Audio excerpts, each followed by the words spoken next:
प्रसाद का एक मतलब अच्छे से समझिए जरा।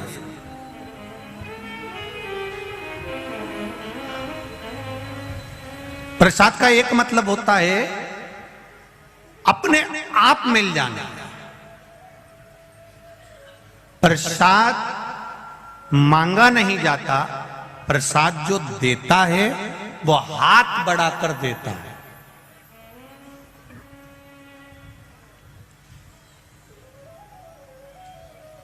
और बहुत ध्यान दीजिएगा जरा थोड़ा सा, एक वो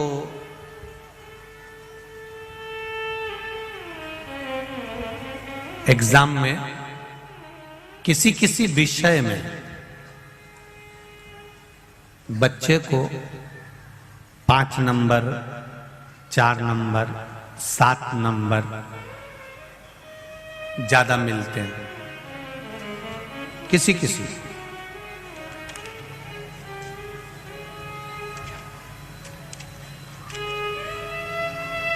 और जब उस बच्चे को 2-4 नंबर, 5 नंबर ज्यादा मिलते हैं तो उसको अंग्रेजी में ग्रेस बोलते हैं, इतना नंबर ज्यादा मिला।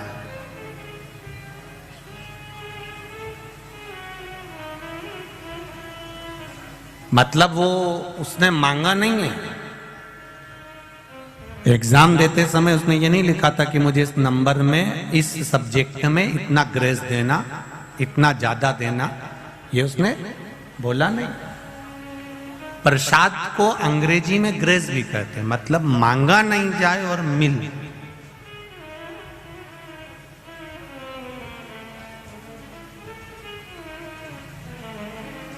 तारकासुर ने कुछ नहीं मांगा देवाधिदेव महादेव से, फिर भी तारकासुर को सब मिल गया।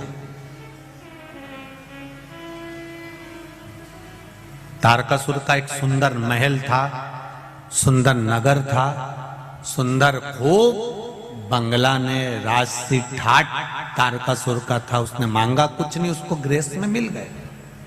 शिव प्रसाद होता ही ऐसा है।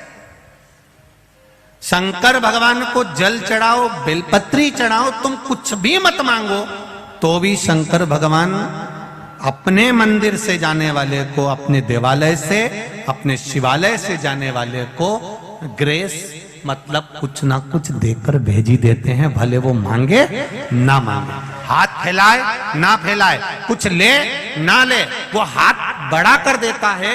वो मेरा देव अधिदेव महादेव है जो दे रहा है, उससे मांगा नहीं जाता, वो दे देता है।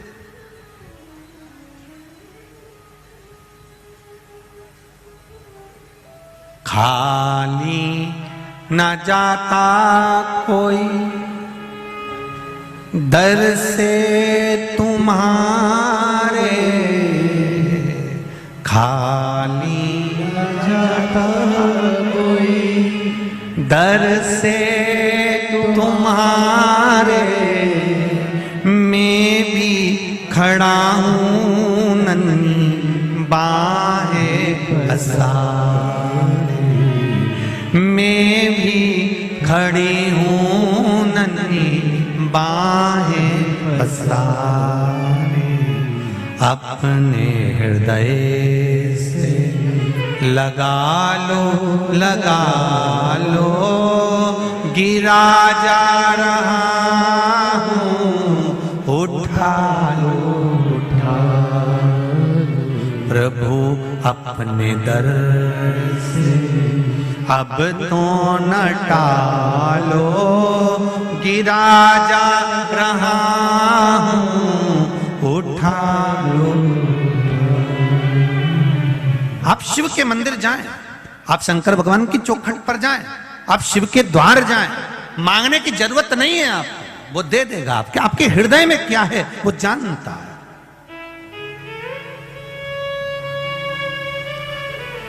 अभी इंदौर की कथा किसने सुनी थी टीवी पर? हाथ उठाओ जरा जिसने सुनी। सबने सुनी है? धरो धरो वापिस धरो। ठीक है। इंदौर की कथा में एक बात कही थी कि ब्रह्मा जी के सामने ब्रह्माणी ने, ब्रह्मा जी के सामने सरस्वती ने, ब्रह्मा जी के सामने वीणा देवी ने अहंकार के शब्द कह दिए थे कि मुझ में इतना स्वर है, मुझ में इतना ज्ञान है, तब ब्रह्मा जी ने कह दिया था कि तुम्हें शंकर भगवान के पास जाना पड़ेगा।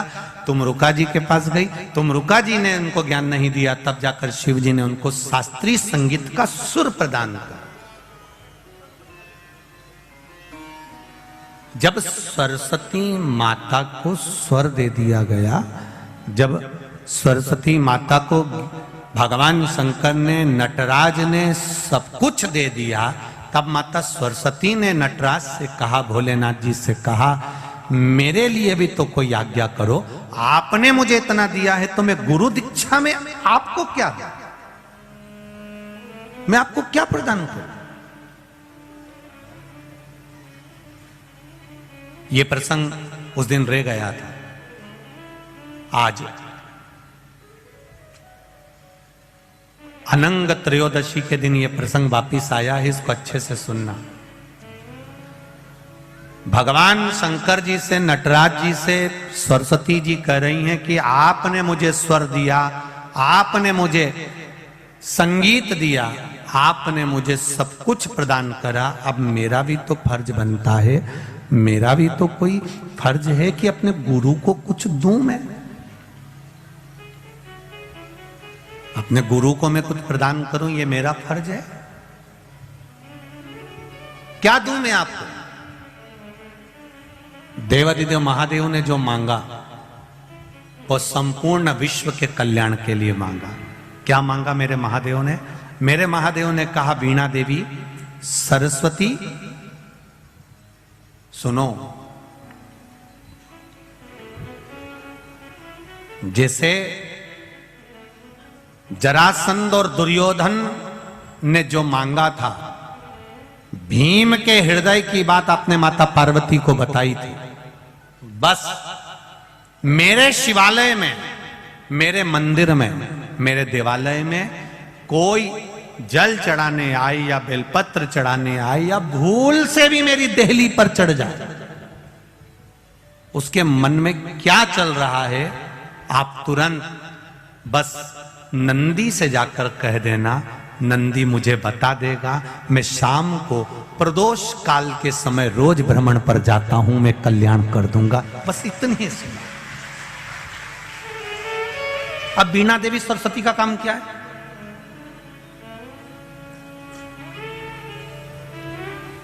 वीणा देवी सरस्वती का काम क्या है? शिव जी के मंदिर में वीणा देवी सरस्वती का कार्य क्या है? भगवान शंकर की चौखट पर पार्वती मैया अंदर है, नंदी के पास में माता लक्ष्मी विराजमान है, वीणा देवी भगवान शंकर की चौखट के बाहर शिष्य गुरु के द्वार पर है। और वीणा देवी ने कह दिया, भोलेनाथ, अब आपके मंदिर में जो भी आएगा, जो जिस भाव से आएगा, भले वो मांगे ना मांगे, पर मैं उसके हृदय में निवास कर कर उसके चित्त की बात को ध्यान कर कर नंदीश्वर को बता दूंगी। और आप प्रदोष काल में जब आप भ्रमण के लिए जाएंगे तब आप उसको प्रदान कर देना। बस इतनी सी कृपा करना। ये वीणा देवी को वर दिया और वीणा देवी ने शिव को वचन दिया। प्रदोष काल कब होता है? सूर्य अस्त होने वाला है, सूर्य डूबने वाला है, उसके 45 मिनट पहले से सूर्य डूब जाता है, उसके 45 मिनट बाद तक प्रदोष काल का समय होता है। शिव जी के भ्रमण का समय क्या है? यही प्रदोष का। प्रतिदिन मेरे देवादिदेव महादेव भ्रमण पर निकलते, प्रतिदिन।